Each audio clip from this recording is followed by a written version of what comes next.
Bismillah. Ok, assalamu alaikum. Wa alaikum salam wa rahmatullah. Bon, j'ai une question simple mais qui est un peu complexe.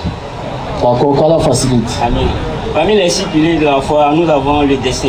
On dit de croire au destin, qu'il soit bon ou mauvais. Mais pourquoi quand c'est mauvais, là, on dit c'est notre volonté. Alhamdulillah Rabbil Alamin. Oustaz Diané a répondu à ça ici maintes et maintes fois. Voilà, donc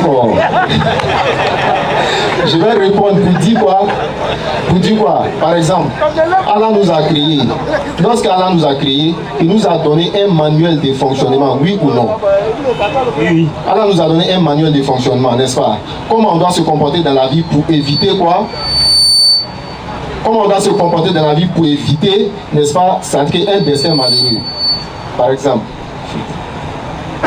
Alhamdulillah. Donc, il a pris exemple sur le courant que nous utilisons pour, n'est-ce pas, alimenter nos appareils là. La CIE nous a donné le courant, c'est pour nous servir pour alimenter, n'est-ce pas, nos appareils. Et lorsque toi tu prends, ça dit que tu prends un tournevis qui n'a pas de manche et tu t'en fous dans comment on appelle, dans la prise. Si courant t'a secoué, tu es mort là, qui a fait? C'est toi-même. D'accord. Donc, voilà, s'il te plaît. Si courant t'a secoué, c'est qui? S'il te plaît. C'est toi-même, ça c'est toi-même. C'est toi-même, non? Oui. Tu savais que courant t'a secoué, non? Oui. Allah nous a créé, il nous a donné quoi? Dans la sourate 33, verset 72 et suite, Allah dit, il a donné la charge, c'est-à-dire qu'il a donné la charge aux montagnes, n'est-ce pas, aux cieux, et comment on appelle? À toutes d'autres créatures qui sont un peu plus immenses que l'être humain, il les a donné, n'est-ce pas, la volonté de choisir, le choix d'avoir le choix. Nous avions proposé aux cieux, Nam, à la terre et aux montagnes de responsabilité, Nam, de porter la charge de faire le bien et d'éviter le mal. Nam. Ils ont refusé de la porter et en ont eu peur. Ils en ont eu peur parce que alors que l'homme s'en est chargé. Alors que l'homme s'en est chargé. Car il est très injuste envers lui-même et très ignorant. D'accord. Allah a donné la responsabilité de porter, de faire quoi, le bien ou le mal. En d'autres termes, je vais te dire quoi, Allah a donné le libre arbitre à l'être humain. Quand Allah dit, ne vous approchez pas de la fornication, car c'est une turpitude et quel acte blâmable. Quand Allah nous dit ça là, et puis toi tu t'en vas, tu dis non, c'est tout, il m'a fait. Maintenant, si tu t'en fait que tu as chopé une maladie là-bas, là, c'est Allah qui a fait le destin, c'est toi-même qui as choisi d'aller faire, et puis le destin, et le sort s'est accompli comme toi. Je réponds quoi? Oui, c'est une question. Ok. Mais c'est que moi j'aimerais savoir là. Non. Oui, il vient avant de répondre à la question là. Aïe. Avant de venir sur terre là, tu étais déjà écrit ou bien c'est nous on modifie? D'accord. Allah nous a donné le libre arbitre là. C'est pourquoi Allah a dit dans la sourate, sourate Shams, Allah a dit dans la sourate, ça dit que Allah a dit dans la sourate Shams. Il dit فَأَلْهَمَهَا فُجُورَهَا وَتَقْوَاهَا. Allah a créé l'âme et il a donné à l'âme le libre choix. Il a mis ce qui est mauvais dans l'âme et puis il a mis ce qui est bien dedans. Maintenant il te donne quoi? Il te donne le libre arbitre à toi de choisir. Maintenant si tu choisis de faire le mal, c'est toi qui choisis. Et puis le destin là, ça s'accomplit à toi. Dans un hadith du prophète sallallahu alayhi wa sallam, il dit, le prophète il dit, chacun de nous a une place en enfer et au paradis.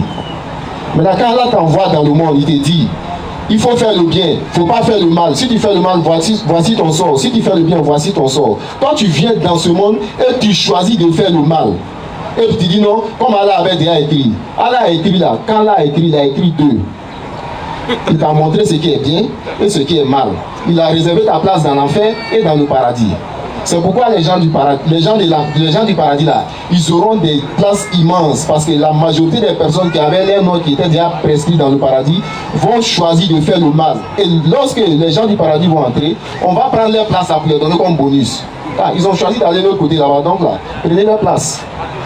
C'est comme ça que ça se passe. Donc c'est toi-même tu choisis quelque chose et puis Allah te laisse partir dessus. Ok. Voilà. Ça n'a rien à voir avec c'est Allah qui a écrit. C'est une très belle question que tu poses parce que c'est vraiment souvent confus. Les gens ne savent pas de quoi il s'agit. Mais sache que le destin, effectivement, ça existe. Mais comment? Tous ceux en quoi Allah nous a fait le don du libre arbitre, il n'y a plus de destin là-bas. J'explique.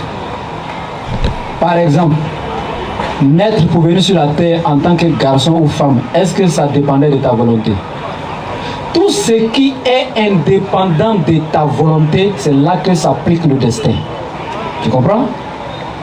Il y a des hommes ou des femmes qui ne peuvent pas faire enfant. Ils sont stériles, de naissance même. Est-ce que c'est leur faute? Est-ce qu'ils ont choisi cela? C'est Allah qui a voulu. Ça, c'est le destin. Mais après, maintenant, Allah, il t'a donné un manuel d'utilisation. Tel que chaque appareil, même téléphone, frigo, télé, quand tu payes, il y a un manuel d'utilisation qui est dedans. Ils ont écrit comment tu dois utiliser pour que ça reste longtemps avec toi. Allah, il nous a fait accompagner aussi de notre manuel d'utilisation qui est le Coran. Aussi, tu étais au temps de Moïse, on allait dire la Torah, le Zabour, l'Injil, etc. Qui est un code de loi, un code de vie et un code de conduite. Et du moment où il nous a donné ça, il nous a donné ce qu'on appelle le don du libre arbitre. Il nous a donné la faculté de discernement, l'intelligence naturelle, pour connaître ce qui est bon et ce qui est mauvais. Là, maintenant, il te donne le choix de choisir. Là, ça, c'est pas indépendant de ta volonté. Si de suite, là, le téléphone de quelqu'un est tombé, tu as vu, il est en train de partir, il n'a pas vu. Prends pour lui donner ou pas là. Tu as le pouvoir de le faire, non? C'est toi qui choisis si tu vas lui donner ou pas, non? Est-ce que ça, c'est la volonté d'Allah? Hein? Tu ne réponds pas? Non. Donc, c'est un peu ça. Donc, je prends un exemple. Quand tu sors, tu veux traverser et puis tu as eu un accident. Est-ce que tu as cherché l'accident? Est-ce que si tu avais le pouvoir d'éviter, tu n'allais pas éviter? C'est la volonté d'Allah. Tu as compris? Voilà, mais tu es levé pour aller commettre la fornication. Quand tu partais derrière la petite au quartier là, qui t'a poussé pour aller là-bas? Tu avais le pouvoir de ne pas partir, non? Mais tu es parti, non?